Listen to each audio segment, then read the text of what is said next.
Hi, this is Amir again, and this is the sixth video in the series for Excel.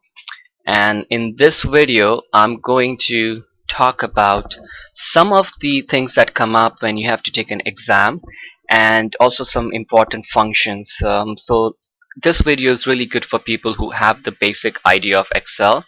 So if you are not comfortable with some of the concepts of Excel, make sure you watch the previous videos and then come to this. So let's get going. The first thing I want to talk about is what's called a function called concatenate. So what concatenate does is that it takes this word first name and last name and puts it together in this cell. So I want to take my two words and merge it into one. That's called concatenate. I believe I'm pronouncing it right. Now, for the exam perspective, I want to start the formula called concatenate. So you need to know what category some of these functions are, so it's easy to find them. So under formulas, you see a section called text, and within the text, you see a function called concatenate. And when you point to it, it will always explain to you what it does. So I'm going to start the concatenate function. Now what is my text one? My first name. So I'm going to click on the cell where I have my first name. I go to the text 2. I click on my last name. And I click OK. And now I use the fill handle. So it adds all the words together. Now if you wanted to put a space in the middle, so I just go back to my C1 where I have my concatenate function, and I'm going to click on the FX button. When I hit FX, it will launch the concatenate function because in that cell I have typed the concatenate function. I'm going to remove the B1 and I'm just going to physically hit the space key. And I'm going to go to text 3 and then click on the last name. And I click OK. Now there is a space and I'm going to use the fill handle.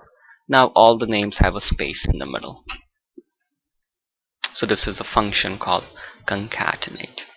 Now up here I have a problem that I want to take the words which are Amir, last name, John, Doe, and I want to split them into two different cells rather than being in one cell. So it's the opposite of concatenate.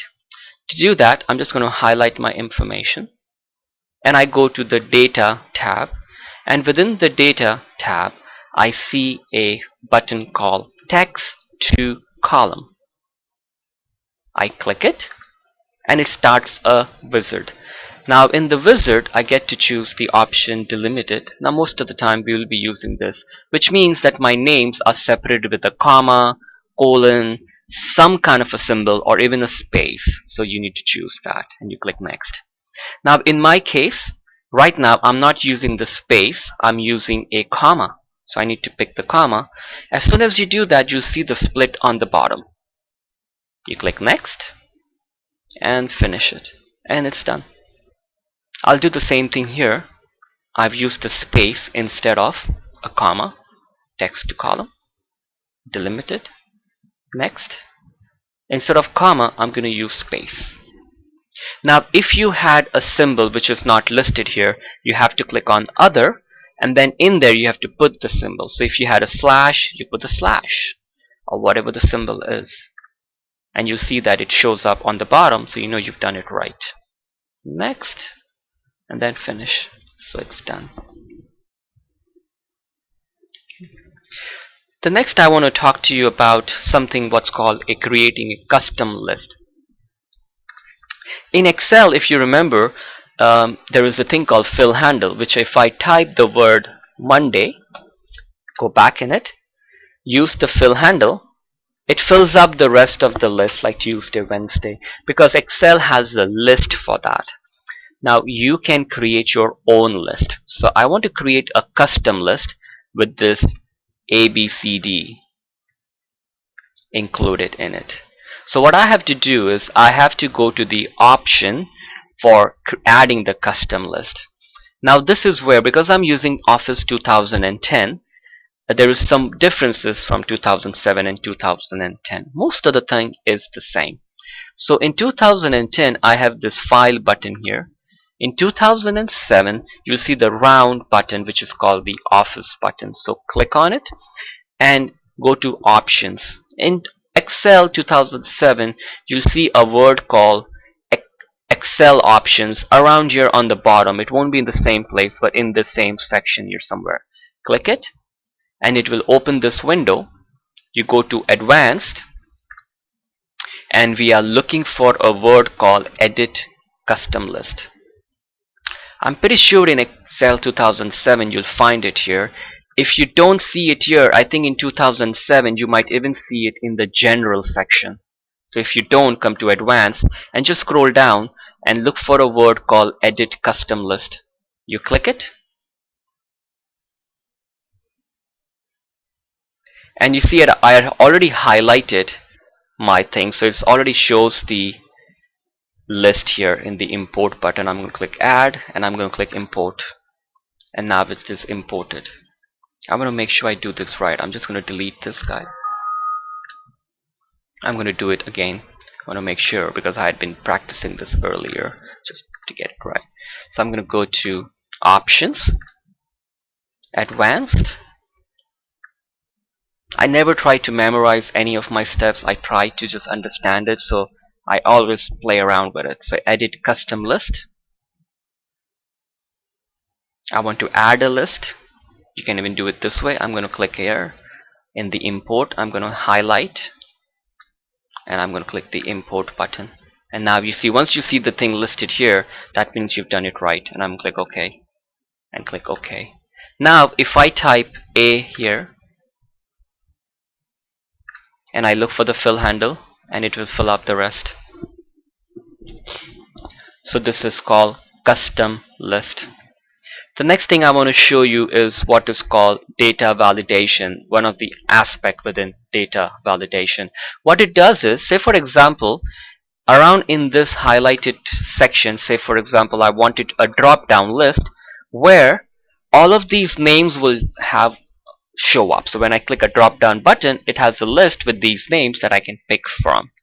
So I'm going to highlight a section. My list is outside my section. I think you can even have it in there, but I prefer it to be outside. And I go to data validation and then click on data validation and allow. I'm going to choose the value list, and my source, I'm going to click in the line and I'm going to highlight my source and I'm going to click OK. Now whenever I click in this highlighted material, I'll see the drop down list and I can pick whatever I want. Okay, so this is called data validation. Now remember, you can always pause the videos and always rewind, go back or go forward if you need to. The next I want to show you is a small function, a simple function but a good one called CountIf, which is a very regular question in exams. So I'm just going to click here.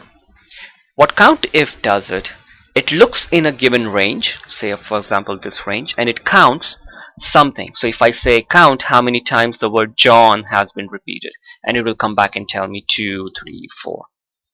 So up here I need to start the CountIf function. So in the formulas, within the more functions, you see statistical. So it's in the stats criteria, and you are looking for a function called CountIf. Another way of starting this is by clicking the FX button. Because there is nothing in it, it will open this window.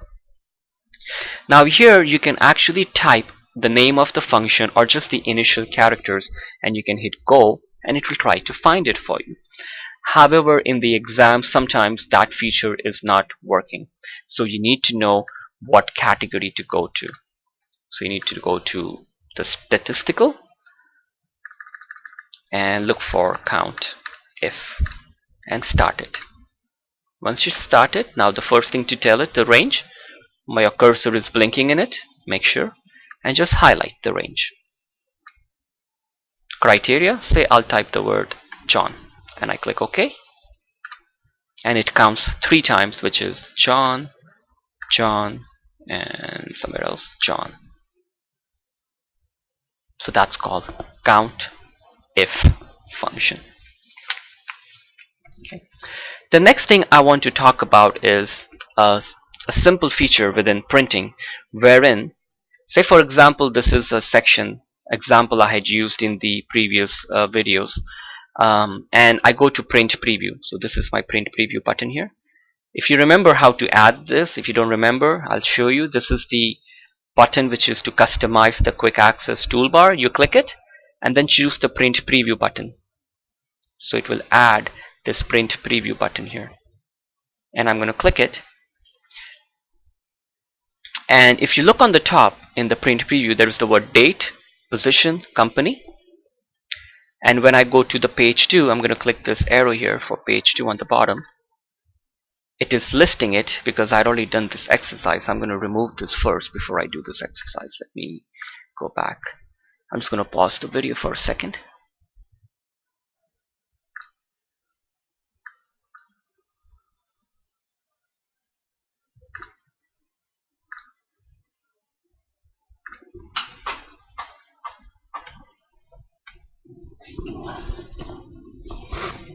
So what I want to do is, when I go to print preview here, page 1 has the title on the top called date, position. When I go to page 2, there is no title. So I want to add a title there. So how do you do that? That's a very common question. In 2007, you might have to hit the zoom button on the bottom. There's a minus and the plus sign so that you can see both the pages. So you'll be able to see that. So I'm going to go to the home button. I go to page layout, and there is the option here called print titles, and you see it says specify rows and columns to repeat on each printed page. So if you had like 10 pages to print and you wanted to make sure that your column headings were there on the top, you have to use the print titles, and it will do that for you automatically. So I click the print titles and it opens the page setup button. I go to the rows to the repeat line. I click in there, and I'm going to click on the row 1, and it puts it there. Now sometimes in the exam questions on the computer it will say repeat 5 rows. Then if that's the case, you have to highlight all the 5 rows. Okay, in this case I only need the row 1. I just click it and I click OK. Now I'll go to print preview. So there is my date, position, company. I go to page 2, and it also has the date, position, company, resume. That's my titles for my information. Okay, so that is print titles. The next thing I want to show you is a function called Vlookup. So I'm going to come to this page. So if you want, you can type this if you wanted to practice this example. I just found this on the internet. I don't remember the websites. I should have remembered it, so I could give you the website so you can find it. But if you go on the internet and just look for a VLOOKUP example, you can find it. Or you can just type this: first name, last name, P code, and political party. What it is doing is, this is like a list of people that are part of a political party, and instead of typing the name, they use the codes A, 1, B, and then on sheet 3 we have the codes, the party code and the name. So there is 1 is for green, 2 is for reform. So if you wanted on another sheet, you can just type the word party code, name, and just type a few. You can just take this A, 1, B, D, or just type A, B, C, D, 1, 2, 3 up to 7, and give whatever names you want in the name section, Democratic, Republican, whatever. Just type whatever you feel like. So what VLOOKUP does is, it will look for this word A in this range, and when it finds the word A right here, and it will put the word Democratic in the political party section. So it will vertically look for in that range and put that word here. So it's called VLOOKUP. So to start the VLOOKUP, I go to formulas, lookup and reference, and start the VLOOKUP. Now whenever you start a function, if you don't understand what all these things stands for, just look on the bottom. You see my cursor is blinking in the first row, and on the bottom it says lookup value is the value to be found in the first column of the table. So that is, what is my lookup value is whatever is in this cell C2. So I click on that cell. We never type the word A's and things like that. We always use cell reference in Excel, not what's in the cell. Now the table array is where is the information that needs to be looked up. So in my case, the information is on sheet 3, and I'm going to just highlight all of my information. I'm going to highlight both the columns up to the bottom. I click on the third line. On the third line, it says column index number. That is, when you look at the sheet 3, there are two columns, party code and then the name of the party. Now I want to get the information from the second column, which has the name of the party. So I need to type number 2 here, because I don't want it to type A again. I want it to type what's next to the A in the next column. I go to the third line. Now here is asking me for the range lookup. What it means is it's asking you to type either true or false. False means find a exact match. True means find a close match, kind of a thing. So I'm just going to type the word false and I click OK, and it puts the word democratic there. Look for the fill handle, copy it down. Now it finds the match for 7 and then puts it there, as whatever match it found it there.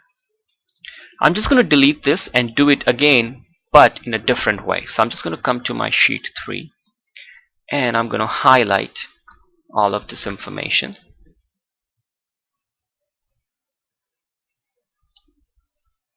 And right click and copy. And I'm going to come to Vlookup and I'm just going to paste that information up here. Okay. So I want to show you how to do this Vlookup when your information is on the same sheet. There's just one thing to remember. I'm going to start the Vlookup from the lookup and reference within formulas. My lookup value is the same. My table array. Now my table array is in the same sheet. So I'm just going to come here and highlight it. Keep going to the bottom.